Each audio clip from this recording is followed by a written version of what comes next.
Hey, thanks for listening to I Think I Can podcast. Today, we're going to talk to someone who uses the spiritual realm to help people through their own personal journeys. And she's pretty amazing. I really enjoyed the interview, and I hope you do too. I also wanted to mention that I also do the same thing in a different way. I'm don't work particularly with angels or angels only. They're part of my spiritual team, but I tap into this wisdom every single day, every single day. And I use it as a means to help my clients as well, which really means that helping them throughout their own journey towards, I was going to say happiness, but it's not even happiness. It's sort of like an inner knowing of who they are, coming to their truth of who they are, and not being scared about stepping out behind the bushes, right? And kind of showing up as the person they really want to be. And sometimes they need to look deep down inside.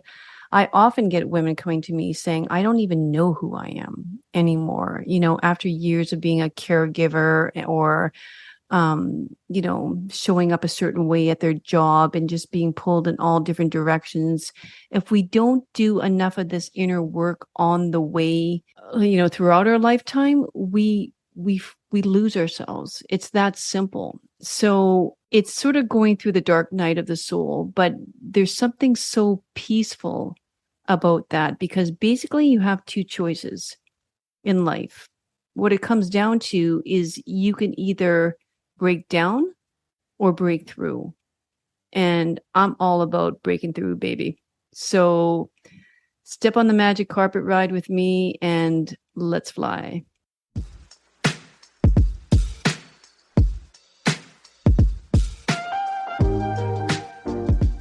Welcome to my podcast, I Think I Can. My intention for the podcast is for individuals to begin a transformational journey towards self-awareness and self-actualization. And I do this by telling my own story, as well as all the stories from my past clients. And I do this so that you too can feel safe knowing that change is available to you, but also so you can take more responsibility for your life in 3 specific ways: in your health, your self, and your wealth. Now sit back and enjoy the show.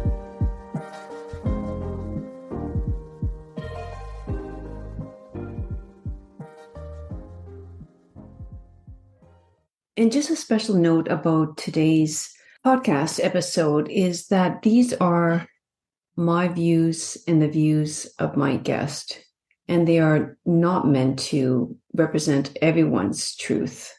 My interviews are meant to open up the minds of people who seek a deeper awareness of themselves, their relationships, and their health.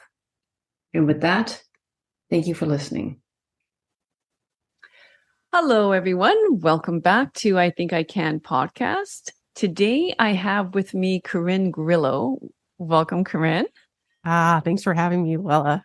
Well, Corin, I am absolutely excited, like beyond, because Corin and I share, I guess, similar careers in the fact that we're both licensed psychotherapists, but we also, I wanted to connect with Corin because she also has the same purpose, I think, in meaning towards her work as I do, which is for people to not feel like they are alone. And I'm just going to introduce Corin with her formal bio before we get into this, but hang on to your hats, guys, because I think after this episode, you're never going to feel like you're alone. So Corin is a best-selling author of 2 books, and we will get into that a little bit later. But she's also a transformational retreat leader and the founder of the Angel Academy. Oh, wait. Angel Alchemy Academy.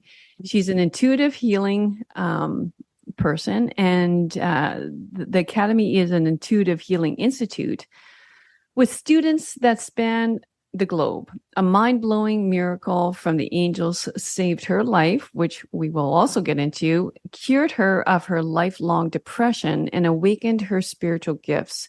She now teaches others all over the world how to awaken their spiritual gifts, deepen their connection with the angels, ancestors, and other divine allies to help them open up to their authentic, spiritual, powerful, heal, and discover their sacred mission. So again, let's dive into this.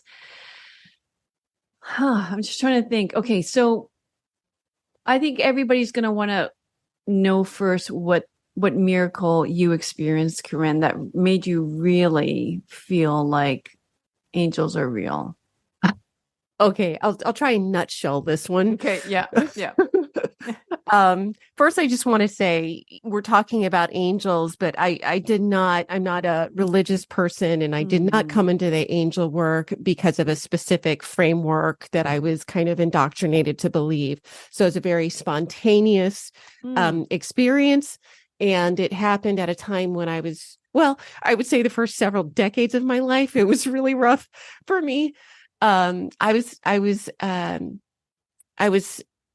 a therapist at the time doing a lot of in-home services for at-risk youth, and I was burning the candle at both ends, and was so tortured on the inside. But like so many of us, we show up in the world as if nothing's really happening. And I was really good at, doing the thing on the outside, but then suffering on the inside. And at the time, I remember, driving through the freeway of Los Angeles and thinking, wow, the only way I'm going to get out of this is if, hopefully I can end up in the hospital. Maybe I can get in a car accident. Maybe something terrible will happen. So I could just, just be gone. But yeah, I struggled with depression my whole life and have always kind of, back then fantasized about dying. I was never courageous enough to do it myself, but luckily. So yeah, so that's a little framework. I was drinking about a fifth of tequila every couple of days, burning the candle at both ends, like I said, doing prescription drugs as well, some to pep me up in the morning and some to take me down at night. I mean, it was a terrible cycle. So a friend of mine for my birthday, she didn't know what I was going through on the inside, as most people didn't. She bought me an angel reading. I went to this angel reading for my birthday. I didn't know what to expect. I was just like, oh, let's go see a psychic or something. And this session blew my mind because I felt so different at the end of the session. I felt lighter, brighter. And the lady looked at me and she said, you have a lot of angels with you. And, why don't you just talk to them as if they're real? And that's what I did. A lot of synchronicity started happening. Angel synchronicities. I started seeing angel stuff everywhere, or walk into a grocery store and there's a song about angels on. Yeah. But the miracle itself was when I was driving to a client's house, a bird dropped down from the sky, landed right in front of my car. So I hit the brakes. I drove around it and I felt the swell of really grief, sadness, because I saw this little birdie with a broken wing trying to get up. And so I had been talking to the angels for only a couple of days. And so it was all I could do because I didn't want to get out in the middle of the hood. And I don't know anything about birds anyway. So, no. So I essentially prayed for it. Probably the first time I prayed for something. And yeah, as I drove around it, I asked the angels to take it out of its suffering. And as I did, I drove around. I looked in the rearview mirror. I kept looking at the bird. The bird started doing some weird stuff on the ground, almost like kind of shimmying, or there was just something peculiar about the way it was moving. So I stopped the car, kept looking.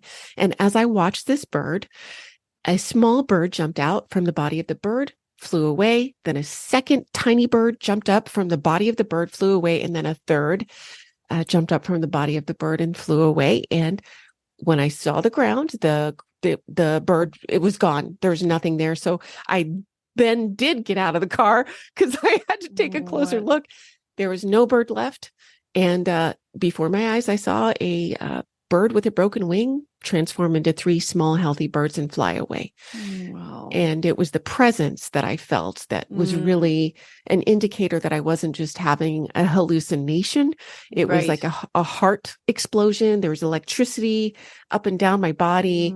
And that moment is what really took me from just being hey, maybe angels are real. Because when the synchronicities happen, you just go, well, maybe it's a coincidence. But it was that moment that really was the game changer for me. Wow. Well, yeah, because a lot of people, I mean, I'm glad you mentioned the presence because, a lot of people would just be like, sure, Yeah, or I know. even yourself, you'd wonder, yeah, but the presence and that's probably the most like yummy part about all this because when in the intro when I shared, our similar interests and one of them being to just to proclaim that you don't have to be alone. You're never alone. And so you just mentioning that presence right there, says everything. Now, did how did that help you with your depression? Because I mean, that must have been where things really changed for you. Yeah, I mean, it wasn't a conscious choice. It's just almost like a byproduct of it that I didn't really fully understand until, later looking back and going, whoa, I'm just feel like a different person. And I think my understanding of it is so much of our depression is just stuck. I almost want to call it the crust of life. And, I had a pretty intense childhood. A lot of trauma happened back then. So what I want to say about that is that when you work with this kind of energy or when you align yourself with that extraordinary thing that is bigger than us, it was almost like a natural energetic detox, like my heart detoxed. And it's not that I became someone new. It's that which was done to me from life, the stuff that clung to my system, clung to my heart, the past. So many of us are clinging to the past like bungee cords, and so the bungee cords just kind of went away. Not that they're not there. I mean, there's still strings and I still struggle here and there, but it's nothing like it was before because of it's like a cleansing. It's like a light and the light just transforms the darkness. Yeah. Yeah, that's a good way of putting it. It's always the light. It's always the light coming in. Yeah. Yeah. And it's not just light. It's just the truth, right? It's who we are in our nature underneath all the crap is a peaceful, loving, gentle, being. And I can say this because for a while I thought, oh gosh, it's just me. But after doing this work for so long with other people, you can just really see our nature is not one of suffering. No. Yeah. And yeah. So, okay.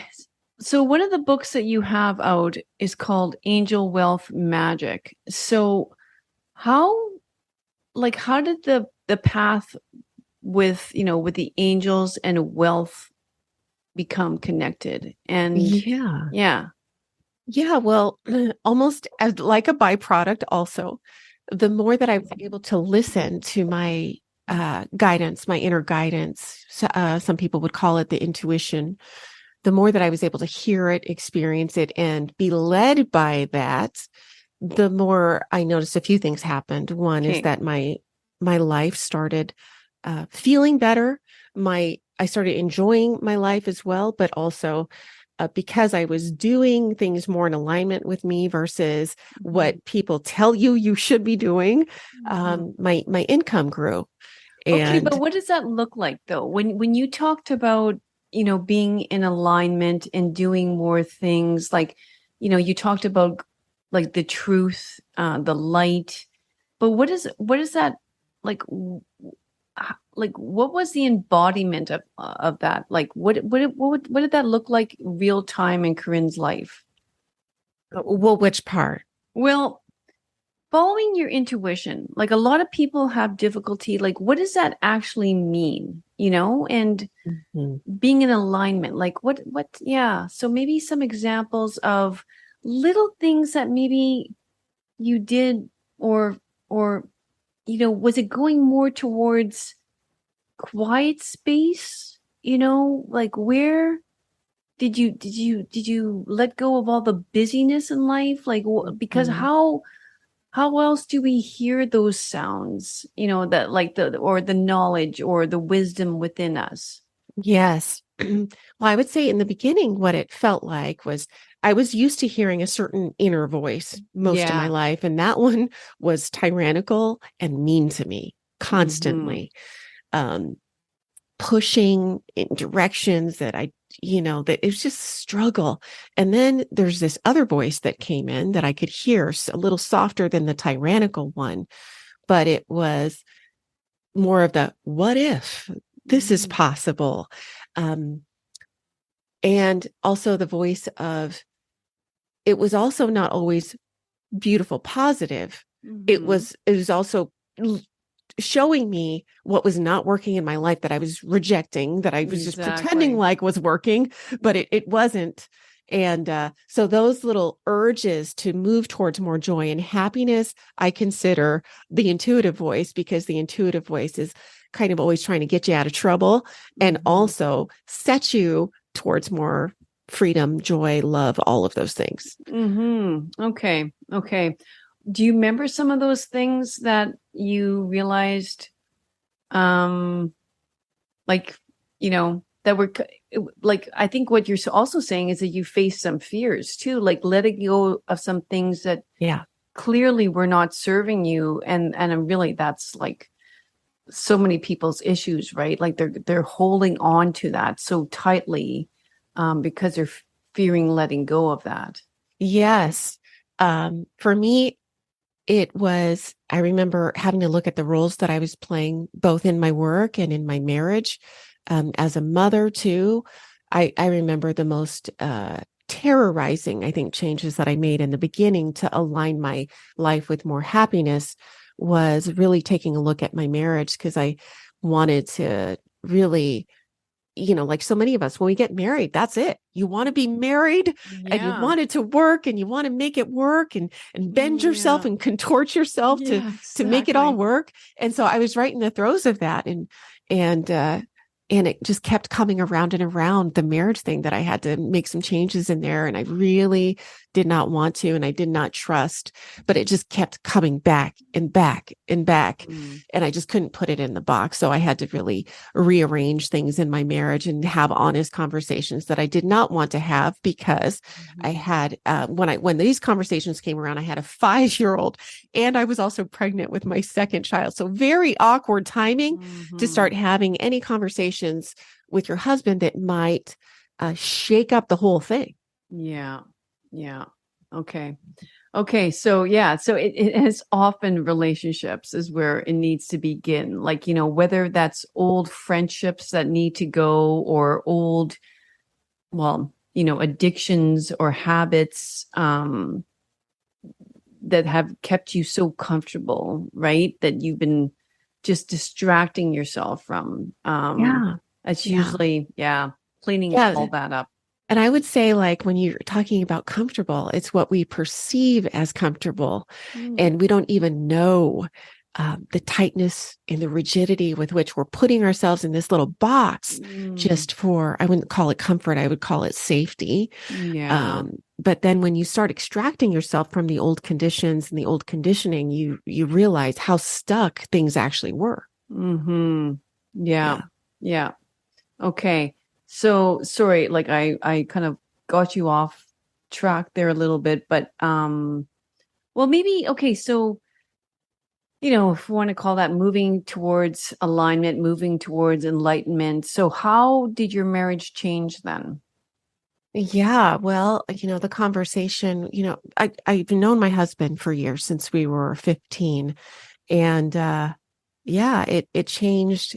I the peculiar thing that kept on coming back around was asking for an open marriage, which was insanity Yeah. for me and for him because we both were very traditional. My mother stayed in a marriage for decades that, I mean, that was abusive. So for me to ask for a open marriage with a man who's wonderful on Yeah. almost, every level, but there's certain bits that just weren't working. Yeah. And so for me to even ask for something like that was an extraordinary uh, feat because I was judging myself as a mother. What kind of mother would Right. ask for such a thing?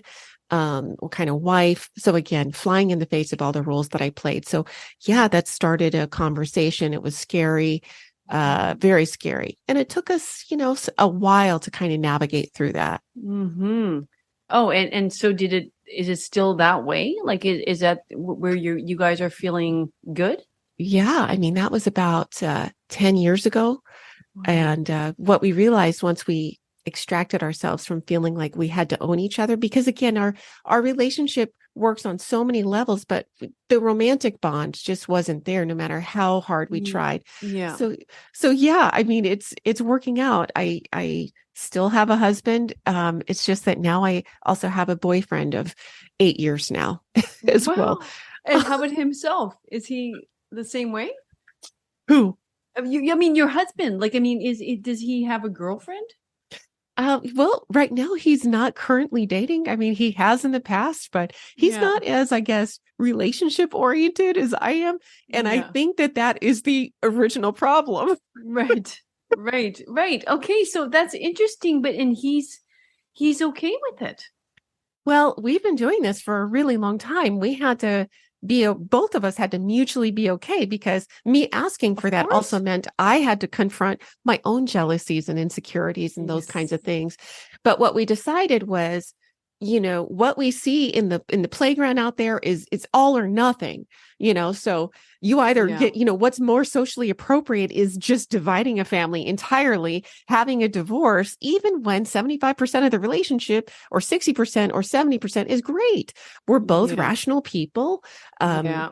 Yeah. and there Yeah. is no reason for us to throw the baby out with the bathwater. And he and I are great allies. And I would be Mm. devastated without him in my life and vice versa. So we Yeah. decided we're family no matter what things look like on the outside. Wow. I think that's amazing. And I definitely applaud you for that. Like I just like just to like especially as a licensed psychotherapist as well, right? It's like because everything's like just so well, I don't know, it's just like yeah. So I love it. I love it. I love it. It's I mean, just it's wild, and I know, like, so how are people do, Oh, so the angels told you to ask for an open marriage? right. No, no, my soul did. It's just Yes. that the angels Yeah. support our joy.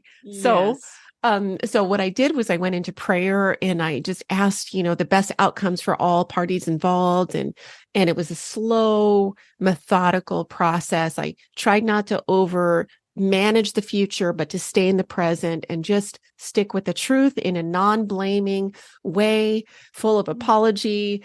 I'm sorry. This is not going anywhere in my mind. What can we do? And I totally Yeah. understand that the answer is no. And then we can do other stuff, then we Right. can, Right. but yeah, so we're still married. So, it's been a long time. So like I said, so now we actually don't live in the same house. We live on the same street. Okay. I mean, it's been this whole Interesting. thing. I But love it. but Only when in we don't give California. ourselves, I know, right? But it's the way that all of us have been doing things are fully limited and set up from the 1930s and 50s. And in 2023, we have to, I think there's so many of us trying to create new pathways because I did not want to divorce. I didn't want to do the thing No. where we're not spending holidays together eh, Yeah. you know, and I did also, both of us did not want to stay in a marriage where it meant that we're not fulfilled. Right. Exactly. I mean, that's what I love about this. And how about the children? Like how are they I mean, like at which Yeah. house? Yeah. Yeah. Well, they're at both of our houses every day, Mhm. same street again. And they see what the options are because a Yeah. lot of their friends have parents that are separated or, living completely Hmm. separate lives. They really appreciate Yeah. how we've done things and they're old enough now to understand what more the situation was, but everything has been really wonderful as far as their emotional stability, their Hmm. connection, and now they have this bonus parent, and Hmm. so we all kind of work together. It's a collaborative effort, and Hmm. it's just family's family is the thing. Yeah. I love it. Yeah. I mean, it's not the Leave It to Beaver, um, It's that we definitely not. definitely not, but yeah. But it's But still quite wholesome, pretty well, pretty loving. well, of course, and Yeah. really that's what it's all about. It's sort of I really, honest to God, I wish I would have been like this age, but in the 70s. Don't you? Isn't it about something about the 70s? I still listen to the 70s music. I Oh, me love. too. How old are you? I'm 51. Okay, I'm 55. Okay, so I'm a little bit older, but like, yeah, like it's just, I don't know. It's just the freedom of it, the freedom. And I feel, even the lyrics of these songs, you actually understand the song. That's what I actually really like about it. But like the lyrics of these artists, sometimes they're just talk about a soul's journey. Like it's incredible. Like it's just like I don't know. This is off topic, but I'm just saying. Like I mean, I think what it's speaking towards, what I'm trying to relay is the fact that we get to be ourselves. Yeah. Yeah, it's just like it's our soul speaking out toward to us, and so Yeah. the angels. Okay, so how about this though? Okay, because I have this question, so I always think my audience might have this question. So when you saw the miracle in front of you, and we talk about this spiritual realm, how is it that you didn't start, you know, it's a miracle of a saint or something? Like why angels in particular for you?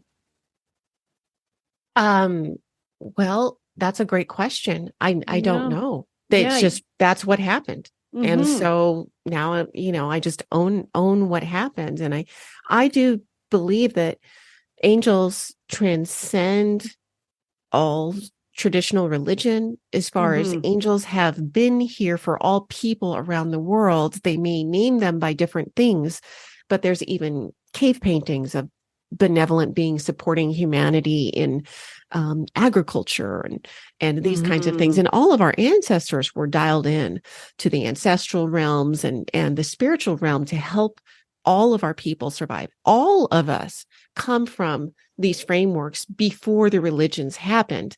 So Mm-hmm. I find that it's not just about angels and what people attach as being part of a traditional religion, but that it's part of our fundamental nature to be collaborative with the spirit world, period.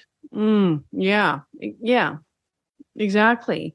And yeah, I mean, and your example of that, your journey of, coming from these dark places with your Mhm. depression and knowing that there's something beyond us and always around us. Yes, Yeah. So always. so we never have to feel alone. Yeah. And, I Mhm. didn't know. I didn't know. No. That's why, so many years spent suffering and feeling so isolated. Hmm. But like I said, they're here for all of us because if they intervened and came to me at the time when, not, again, not religious, not pious, cuss like a, truck Yeah. driver, And you still eh, do. still do. Yeah. The thing is, if anything, I've become more shameless in time Right. because again, I was what I found extraordinary is there's all the rumors about what God is like. And then when you can actually experience it for yourself, right? This is the difference between belief systems and actually having an experience and experiences and knowing, is that you realize how loving and unconditionally loving spirit can be, and how we are supported in our lives. And again, I feel that, like you said, we get to be who we are. We really do, but no one can give you permission unless you give yourself permission first. And then you see what happens, right? It's like a little gambling game in the beginning.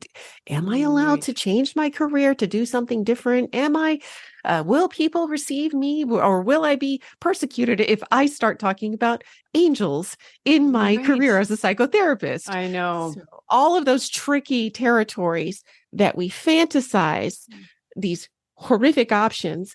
So therefore we don't do them because we're afraid of the outcome. Those little challenges, that's when I can really see that spirit has our backs if we're following this heart pulse, as long as we're not harming other people. And for me, it's about staying in integrity, being honest and truthful. And as long as I stay in those realms, then there's support's there.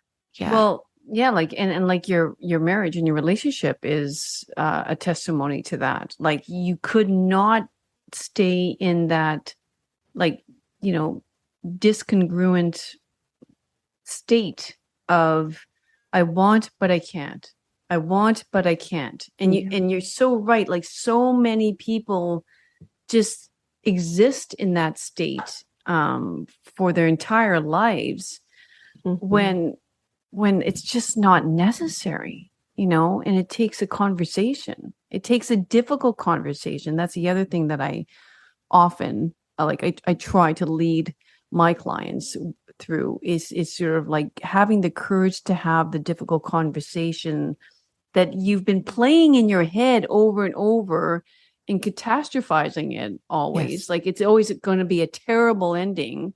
Yeah. Until you actually have the conversation, you realize, I made it through. I'm on the other side. And it went well, Yeah. I mean, that's what's so wild, is it can often, if you approach it with an open heart, right? Yeah. Like, you're not coming at it with full of rage and with all of your, gripped energy, but you're just like, this is the truth.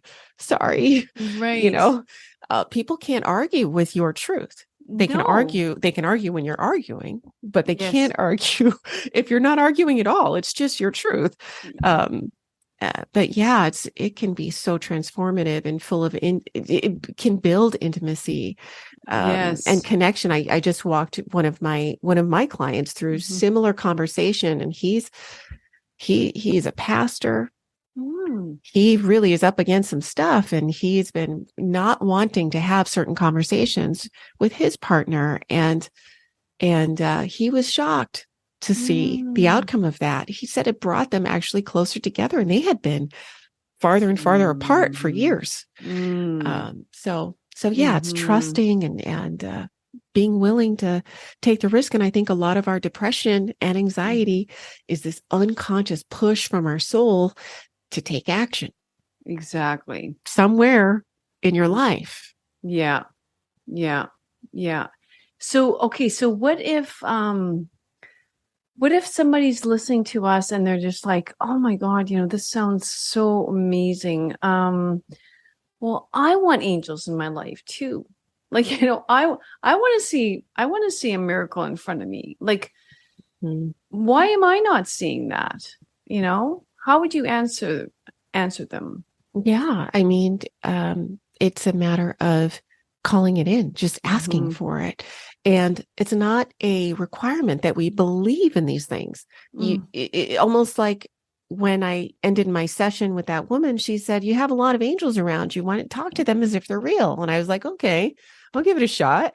And I wasn't like, okay, I'm a believer. I was just like, all right, we'll see what happens. Yeah. And I think if you just come at things like innocently and welcome it into your life, and you, like, for me, a great starter angel Archangel Michael is wonderful because Archangel Mm-hmm. Michael helps lighten your vibe a little bit and detox Mm-hmm. you from dark energy. And sometimes it's that crust that we accrue that block our vision, Mm-hmm. block our body, block our senses from experiencing more. So I always say like Archangel Michael is a great starter. You ask Archangel Michael to open your heart, clean you up a little bit, and to Mm-hmm. show you that they're real and say, just ask angels to come into the space. This is different, I want to say, than prayer, just Mm-hmm. because prayer is like, um, I'm just going to ask for stuff and then you're done. Great. I'm saying invoking the presence of angels is like allowing something inside of you to wake up. So, as opposed to just prayer, you invite it in, but then you wait and you notice almost like a little mini meditation.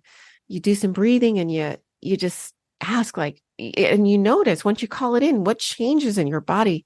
Mm-hmm. And using your breath is really important. But my books are really designed to help people open up those pathways. It's a lot of detox, little, my first book, The Angel Experiment, is a 21-day practice where step by step, you work with different angels to open up your heart, your mind, your body to the experience of angels. Because I feel like once you can feel it and see it and experience it for yourself, then you Mm-hmm. get out of the belief system thing and you get to play in your own playground and you can make your own decisions about what's happening for you. Yeah.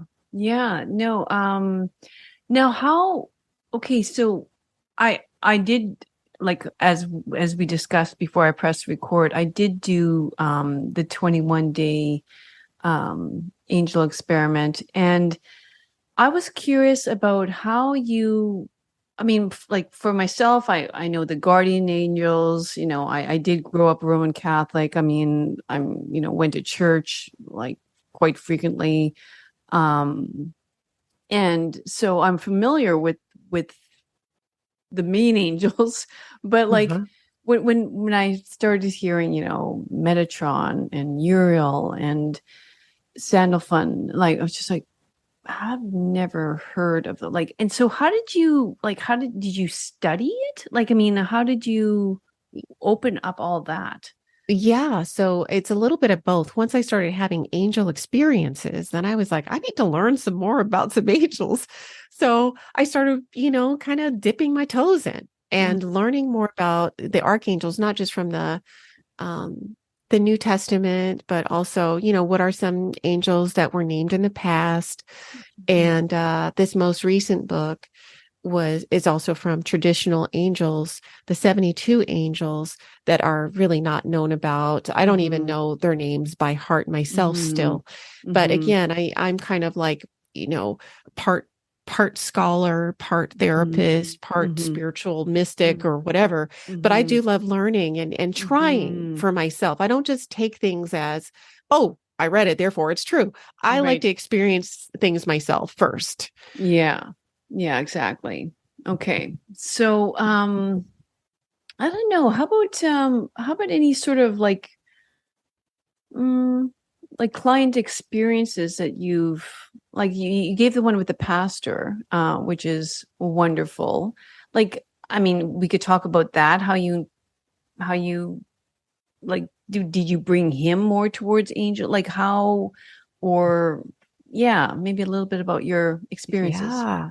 Yeah. So when he started, I don't know how we can keep talking about him a little bit because his Mm-hmm. story actually goes deep.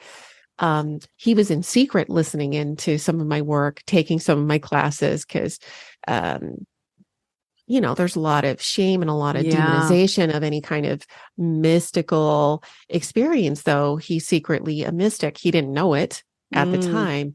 So, yeah, he would do some of my work and have really profound experiences. He would feel it and feel the textures. And he's always been fascinated by angels, but wanted to learn more. So, yeah, he has had some extremely profound experiences and has now been dialed in and really embracing the more feminine aspects of their religions, really seeing how the feminine divine was suppressed mm, and is now becoming in a way, a voice piece for the reality of the dark Madonna and the more mystical nature of spirituality.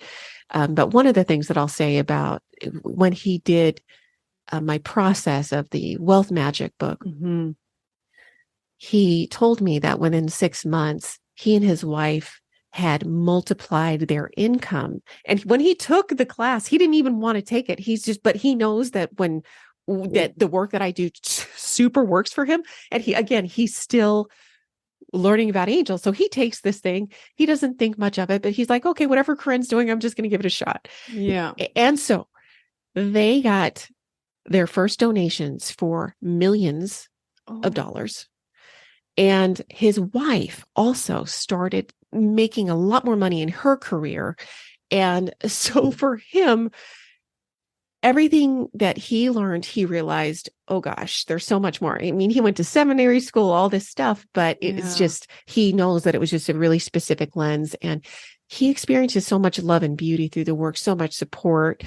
So yeah, he's had massive financial miracles of love, and has a profoundly authentic bond with the mystical side of things, the more feminine arts, and it supports all of his work now and gives him this breadth and depth that you really can't get from a lot of pastors out there. Wow. Yeah, no kidding. I can imagine.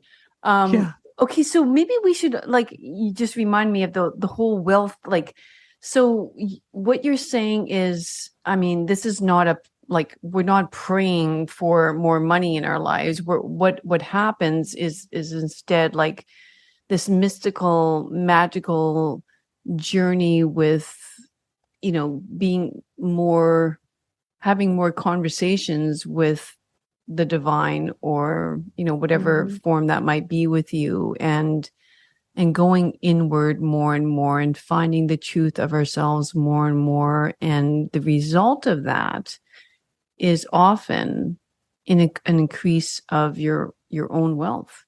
Yes. I mean, except for the book, Angel Wealth Magic is literally designed to bring in cash. Okay. Yeah, it True. is. But also all the work that I do when I'm sick, because I channel it with angels. So all the work that I do is designed to help people get deeper access into their heart and deeper access into that force of love. So one way that people know that they're supported is if they have these financial miracles. That book was technically written for people who want to do heart-centered work. And Spirit essentially wants to support folks doing good work out there. So on the surface, it's like, oh, this is about cash, but it's really about all levels of wealth. And when you take certain steps and commit to a ritual process, it opens things up quite significantly. So, or it can. So there's tons of emails that I get from people, really extraordinary financial results have happened. I mean, there's this one woman, she took a picture of her check. It was like $20,000. She took a picture, put it on social media. She's like, Corinne, she tags me in it. She's like, look at this that I just got from the IRS. And it was not a refund from this year. It was a collection of refunds. They just randomly decided, oh my gosh, to give her $20,000. Wow. Back. They just found some whatever's glitch. It's I know. Yeah. So these kinds of things can happen and do happen when you're working with angels and you're using the right intent, commitment, and the right kind. You're just kind of opening things up. Right. Yeah. So when you say ritual or practice, what's an example for our audience that they might want to start considering? Yeah. So in my books, I just talk about, these are kind of like great practices, best practices, and all of our religions do them too. They just call it religion, but they're not really owning the fact that it's all magic. It's all Yeah. magic. They can call it whatever they want, but it's magic. So it Mm-hmm. starts with an invocation. And so I Mm-hmm. give everyone invocations if you're working with Archangel Michael or Jophiel, or Mm-hmm. so you kind of bring this energy in, you activate it, you open up your heart to this potency. And Mm-hmm. then I walk people through a little meditation, uh, and and um, and sometimes we'll do like affirmations. So, but I recommend in the beginning is setting up a little sacred space in the house. If Mm-hmm. like even if it's just a little candle or something, a place that Mm-hmm. reminds you that there's something beautiful.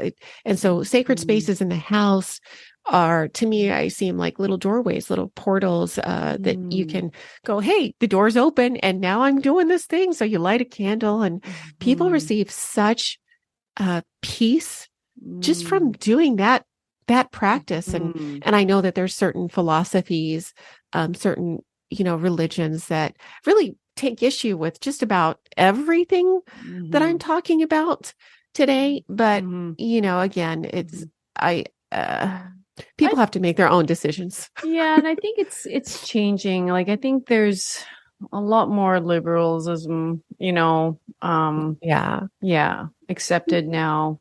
I do. I mean honestly, I think there is so much the word spirituality is spoken like common language now, I mean, Yeah. so yeah, whether it's sort of a universal trend that we're going through, Hmm. I think COVID really changed that for a lot of people when they could Mm. not attend, their temple or their church or whatever that might be. They made their own little altar at home. Yeah. So, And as it should be. I just feel like there's a reason. That a recent statistic is that I heard that there's, I think, 1,200 people a day leaving a church, mm, and it doesn't mean they're leaving their God or no. their beliefs. They're leaving the church, and I think that there's an opening here for people to reestablish an authentic connection with Mm-hmm. spirit, not just go through the rote. Okay, I'm doing the right thing Yeah. if I go every Sunday, but every day Yeah. can be a celebration. And in your home, you can create your mini focal point. But I think when we were indoctrinated to believe that we required a middleman to Mm-hmm. make that direct connection. I think that that's when things went astray, when we started believing other people and their opinions about things versus experiencing things on our own. I think that's what led so many of us astray and got us feeling so isolated, disconnected, all of those things. Right, right. Yeah, that we can create this on our own. Yeah, we don't need yeah, we can forgive ourselves, we don't have to be in a confessional or in front of a priest necessarily, right? It's yeah. And I think truly that's what God wants. I think these other things like I mean, I get lit up when I do walk into a church. Like I mean, especially some of these majestic places. How can you not? Or music moves a person as Oh, well. Like, yeah, glorious. Yeah. yeah, yeah. Yeah. So it's not to say that, but it's a choice. Like yeah. Um, Exactly. Exactly. mhm, Something that I also learned through the angels and through working in direct relationship with spirit is that the whole planet is a church.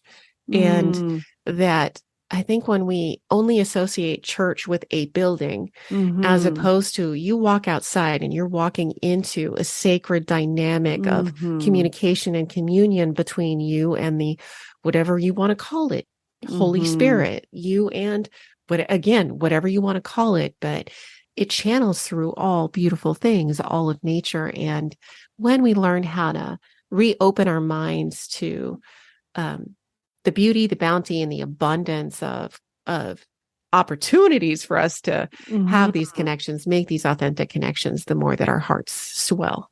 100%. Yeah, for sure. Okay, well, I think is there anything else that you would want to share? with the audience before we? Well, I think the big, there's so many things I want to share, know. but like, where do I begin? But I think fundamentally, yeah, let me just check in with spirit here. Mm-hmm. I mean, it's always that we're not alone. Mm-hmm. But they're inviting everyone to seek that soft, tender place inside of us that is immune to the other channels, the more tyrannical channels inside of us. There's a sweet, soft, tender place, and they're calling it, that's the church.